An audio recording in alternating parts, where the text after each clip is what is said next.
Good morning plus one class. बेटे last हमने क्या किया था, बोर मॉडल कर रहे थे हम। और बोर मॉडल के बाद जो उसकी लिमिटेशन थी वो की थी, डी ब्रोगली कंसेप्ट किया था। डी ब्रोगली कंसेप्ट के बाद हेज़नबर्ग अनसर्टेनिटी प्रिंसिपल किया था। और हेज़नबर्ग अनसर्टेनिटी प्रिंसिपल के बाद बेटे आपके पास आता है क्वांटम मैकेनिक्स। तो क्वांटम मैकेनिक्स की हमें ज़रूरत क्यों पड़ी? सबसे पहले तो आपके पास यही पॉइंट आएगा कि क्वांटम मैकेनिक्स की आपके पास ज़रूरत क्यों हुई। देखो बेटा, न्यूटन के लॉ जो है स्टार्टिंग से ही बहुत कॉमन है, 5th और 6th क्लास से आपके पास आने लग जाते हैं कि न्यूटन के लॉज थे, 3 लॉज थे ना। तो वो बेटा देखो, स्टोन के लिए, एप्पल के लिए, मतलब हैवी चीज़ों के लिए जो न्यूटन ने ला दिए थे वो तो उनके लिए एप्लीकेबल है। लेकिन क्या कभी न्यूटन ने का ऐसा कोई स्टडी की कि जो microscopic particles, electron, proton, neutron, ऐसा कोई और भी सब एटॉमिक पार्टिकल या फिर एटॉमिक पार्टिकल, उसने वो स्टडी किया हो? उसने सिर्फ जो बिग एटम्स थे, माइक्रोस्कोपिक पार्टिकल्स थे, उनकी स्टडी की। तो बेटा माइक्रोस्कोपिक पार्टिकल्स की स्टडी के लिए हम क्या करेंगे, उसके लिए जो है क्वांटम मैकेनिक्स की ज़रूरत पड़ी। मीन्स क्वांटम मैकेनिक्स कहाँ यूजफुल है? For the study of the microscopic particles. Microscopic particles के लिए जो है हम इसकी स्टडी करते हैं। तो माइक्रोस्कोपिक पार्टिकल्स की स्टडी के लिए तो बेटा हम सबसे पहले करते हैं क्वांटम मैकेनिक्स। तो क्वांटम मैकेनिक्स के अंदर आपके पास आया quantum mechanical model of atom. तो quantum mechanical model of atom में आपके पास क्या आया बेटा? क्वांटम मैकेनिकल मॉडल में हम रीड करते हैं सबसे पहले क्वांटम मैकेनिकल मॉडल जो है, यहाँ से अगर इसको रीड आउट करें तो यहाँ से आपके पास क्या आएगा। तो क्वांटम मैकेनिकल मॉडल में बेटा सबसे पहले हम इसमें रीड आउट करेंगे, उसके बाद तो देखो आगे आएंगे। इसमें आपके पास मेन जो है वो ये आएंगे ऑर्बिट, ऑर्बिटल। यही मेन है कि इसमें ये आएगा कि ऑर्बिट और ऑर्बिटल क्या होता है। इसमें सबसे पहले बेटा एक स्क्रोडिंगर वेव इक्वेशन है। उससे पहले मैं अगर आपको बताऊं तो बोर मॉडल जो है उसकी फेलियर क्यों हुई? बोर मॉडल की या फिर हेज़नबर्ग अनसर्टेनिटी प्रिंसिपल के अकॉर्डिंग क्या था कि कोई भी माइक्रोस्कोपिक पार्टिकल के लिए हम जो है वेलोसिटी मीन्स उसकी मास और उसका जो मोमेंटम है वो एक साथ उसका डिटरमाइन नहीं कर सकते। इसकी वजह से आपके पास क्या आया था कि वो सारा का सारा फेल हो गया था। तो इसके बाद फिर से इसमें बेटा नई जो है इन्वेंशन हुई, तो उसको फाइंड आउट करने के लिए वेव करेक्टर को, मेन क्या था, वेव करेक्टर को शो करना। पार्टिकल नेचर को देखो कोई भी जो है शो कर सकता है, ब्लैक बॉडी रेडिएशन और फोटो इलेक्ट्रिक इफेक्ट, लेकिन वेव नेचर में थोड़ा सा जो है प्रॉब्लम्स आ रही थी। तो वेव नेचर को जो है डिस्क्राइब करने के लिए हम क्या करते हैं, वेव नेचर की डिस्क्रिप्शन के लिए हम करते हैं, आपके पास आएगी स्क्रोडिंगर वेव इक्वेशन। अब ये क्या है? स्क्रोडिंगर वेव इक्वेशन का मतलब क्या है कि ये वेव नेचर को बताएगी। और ये क्या है? स्क्रोडिंगर क्या था? साइंटिस्ट है, उसने इसको डिस्कवर किया था, मतलब ये उसने दी थी, उसी के नाम से स्क्रोडिंगर वेव इक्वेशन आपके पास है। तो बेटा ये है क्या? स्क्रोडिंगर वेव इक्वेशन आपके पास क्या है? Curly square Sai. अगर मैं यहाँ से आपको दोबारा से लिख के बताऊँ तो यहाँ से बेटा आपके पास क्या आती है? Curly square psi over curly x square plus curly square psi over curly y square plus curly square psi over curly z square plus 8 pi square m over x square e minus v psi is equal to 0। ये सारी की सारी जो है ना बेटे, ये आपके पास क्या होती है? स्क्रोडिंगर वेव इक्वेशन को ये डिस्क्राइब करती है। तो ये सारा का सारा क्या बता रही है? स्क्रोडिंगर वेव इक्वेशन को ये डिस्क्राइब करती है। अब इसके अंदर देखो ये जो है कर्ली साई, कर्ली क्या होता है? स्मॉल चेंज, ठीक है, ये क्या होता है? चेंज के लिए है। अब साई, और मैं सारी के सारी बेटे बार बार बता रही हूँ आपको। देखो अगर हम ये बाद में करेंगे, पाई कांस्टेंट है, एम क्या है? मास, एच क्या है? प्लैंक्स कांस्टेंट, ई क्या है? एनर्जी, वी क्या है? वेलोसिटी, और साई आपके पास क्या है? Amplitude of wave. ये यही है मेन, ये आपके पास क्या है? Amplitude of wave. वेव का क्या है? एम्पलीट्यूड है, वेव का एम्पलीट्यूड है, एम्पलीट्यूड ऑफ वेव है ये। तो और सारा का सारा बेटे क्या है? एनर्जी है, वेलोसिटी है, ये एम्पलीट्यूड है, मास है, प्लैंक्स कांस्टेंट है, ये वैल्यू जो है फिक्स है। ये क्या है? साई आपके पास है, एम्पलीट्यूड ऑफ वेव। और एक्स, वाई और जेड क्या है? तीनों इसके कोऑर्डिनेट्स हैं। X, y and z are 3 coordinates of waves, या फिर वेव इक्वेशन जो आपके पास है मीन्स एक्स, वाई और जेड 3 कोऑर्डिनेट्स हैं इसके।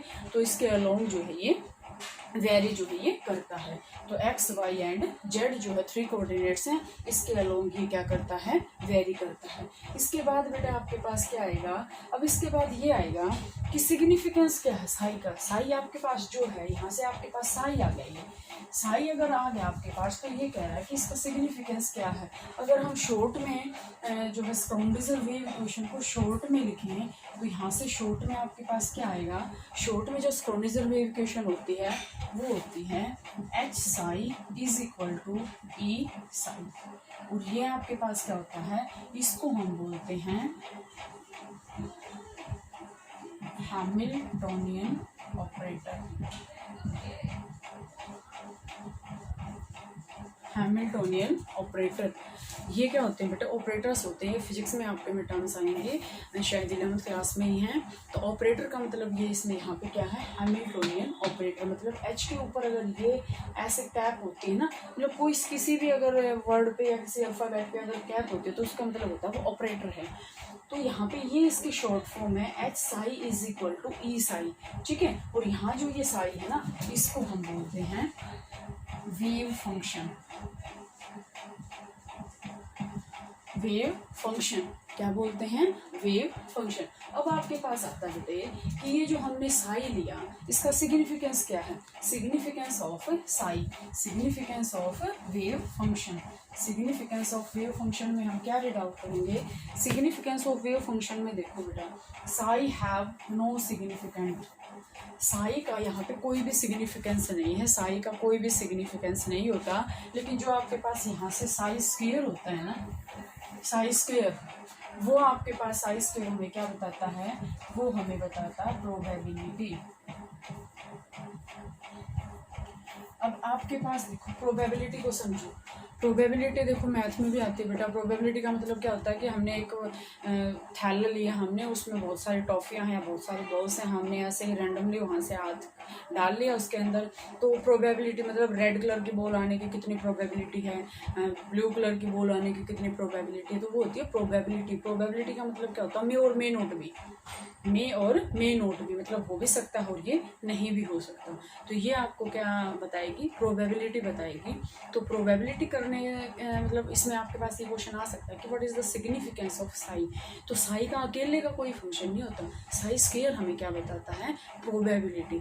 अब आपके पास आता है कि प्रोबेबिलिटी होता क्या है।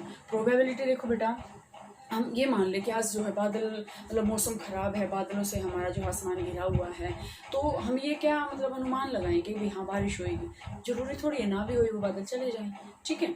या फिर हम कभी ये कहें कि चेस के अंदर हम लास्ट टाइम पे ये कह दें भाई हाँ यही जीतेगा, लेकिन वो ना जीते, तो वो क्या होती है, प्रोबेबिलिटी होती है। तो इसमें आपके पास क्या है बेटा, प्रोबेबिलिटी का मतलब क्या होता है, प्रोबेबिलिटी मतलब साई स्क्वायर या प्रोबेबिलिटी किसकी बताएगा, ये वेव्स की, और वेव्स की प्रोबेबिलिटी बताएगा। तो यहाँ से ये प्रोबेबिलिटी का मतलब हम क्या कहेंगे, प्रोबेबिलिटी का मतलब होता है कि finding the chance of the electron is maximum, कि इलेक्ट्रॉन पाने के जो चांस है वो मैक्सिमम है।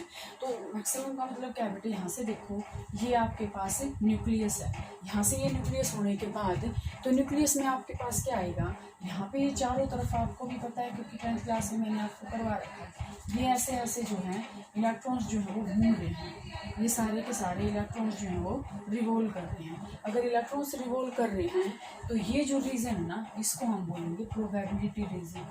मतलब अब रिसेंटली हमने क्या किया था कि इलेक्ट्रॉन्स जो है वो न्यूक्लियस के अंदर एग्जिस्ट नहीं करते।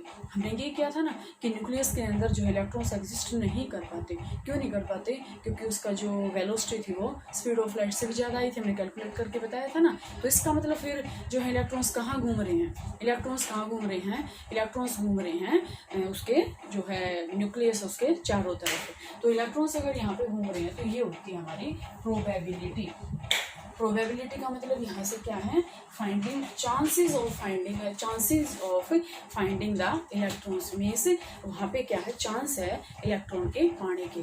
तो बेटा प्रोबेबिलिटी मतलब ये क्या है, यहाँ पे प्रोबेबिलिटी है। और अगर हम यहाँ से इसको ये अगर ऐसे कर देते हैं, इसका मतलब क्या है, यहाँ पे इलेक्ट्रॉन है ही है, बाउंड्री उसकी कर दी तो यहाँ पे इलेक्ट्रॉन की जो फाइंडिंग कैपेसिटी है बहुत ही ज़्यादा है। इसके बाद बेटे हम करते हैं ऑर्बिट और ऑर्बिटल में डिफरेंस। अब ध्यान से देखो, मैंने आपको 10th क्लास में भी बताया था और आगे भी आपके पास आएगा। ऑर्बिट का मतलब क्या होता है, अगर हम यहाँ से डिफरेंस करें, what is the main point of difference between orbit and orbital, कि ऑर्बिट और ऑर्बिटल के बीच में डिफरेंस क्या होता है। तो यहाँ से देखो बेटा, ऑर्बिट जो होता है ना, ऑर्बिट जो होता है वो एक सर्कुलर पाथ होता है, सर्कुलर पाथ है in which electron revolve, in which electron revolve, मतलब वो तो एक फिक्स बात है कि ऑर्बिट के अंदर तो इलेक्ट्रॉन मिलेंगे ही मिलेंगे, लेकिन ऑर्बिटल क्या होता है, प्रोबेबिलिटी है, वहाँ पे कोई फिक्स नहीं है, प्रोबेबिलिटी। अब जैसे देखो, मैं अगर आपको इसका एग्जांपल देती हूँ, आपके पास यहाँ से क्या है, ये न्यूक्लियस है, इसके चारों तरफ ये क्या है, ऑर्बिटल है, कौन कौन से, S, P, D और F, S, P, D and F, ये ऑर्बिटल हैं। अब किसी के अंदर हैं ही 2 इलेक्ट्रॉन, तो वो सिर्फ यही मिलेंगे, यही मिलेंगे, ये तो खाली है। लेकिन हमने जैसे ही हमने फाइंड आउट किया तो हमने तो ये सोचा था कि P ऑर्बिटल के अंदर भी इलेक्ट्रॉन है, D के अंदर भी है, F के अंदर, लेकिन नहीं मिले। ऑर्बिटल क्या होता है, ऑर्बिटल वहाँ पे एक ऐसा रीजन है न्यूक्लियस के चारों तरफ जहाँ पे इलेक्ट्रॉन की प्रोबेबिलिटी है, कोई फिक्स नहीं है। इसके बाद सेकंड पॉइंट आएगा कि ये जो है बेटा प्लेनर मोशन में जो है रिवॉल्व करते हैं, इनका जो मोशन होता है वो प्लेनर मोशन होता है, प्लेनर मोशन के अंदर ये रिवॉल्व करते हैं। लेकिन ये जो होता है इनका 3D मोशन होता है, 3D मोशन। 3D मोशन का मतलब क्या है कि वो 3 डायमेंशनल के अंदर मूव करती है, वो तीनों में, जैसे 3D जो स्ट्रक्चर होता है क्यूब लाइक, उसमें वो रिवॉल्व करते हैं। इसके बाद बेटा क्या आएगा, इसमें आपके पास आएगा कि इसके अगर शेप देखें ना, तो ऑर्बिट की शेप जो होती है वो सर्कुलर होती है, ठीक है, ये सारे के सारे सर्कुलर मिलेंगे। लेकिन यहाँ पे मैंने अभी बताया था S, P, D और F, S को छोड़ के यहाँ से और सभी की जो शेप होती है वो फिक्स होती है, S को एक्सेप्ट करके P, D एंड F इनकी क्या होती है, फिक्स्ड शेप होती है, इनकी फिक्स्ड शेप होती है।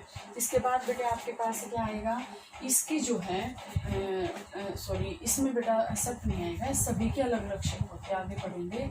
ऑल हैव डिफरेंट शेप्स, सभी की जो शेप है वो क्या होती हैं, अलग अलग होती हैं। इसके बाद ये क्या होएगा कि ये सारे के सारे सर्कुलर हैं, लेकिन ये सारे के सारे क्या हैं, S ऑर्बिटल को छोड़ के सभी की अपना अपना डायरेक्शनल होती है, ठीक है, उनकी अपनी अपनी डायरेक्शन होती है। S ऑर्बिटल की तो कोई डायरेक्शन नहीं होती, लेकिन P, D, F की जो है हर एक की अपनी अपनी डायरेक्शन जो है फिक्स होती है। इसके बाद बेटा क्या आएगा, इसके अंदर जो ऑर्बिट के अंदर मैक्सिमम नंबर ऑफ इलेक्ट्रॉन आएंगे ना, maximum number of electron is given by 2n square, 2n square. लेकिन यहाँ पे जो मैक्सिमम नंबर ऑफ इलेक्ट्रॉन होते हैं वो 2 होते हैं, ठीक है।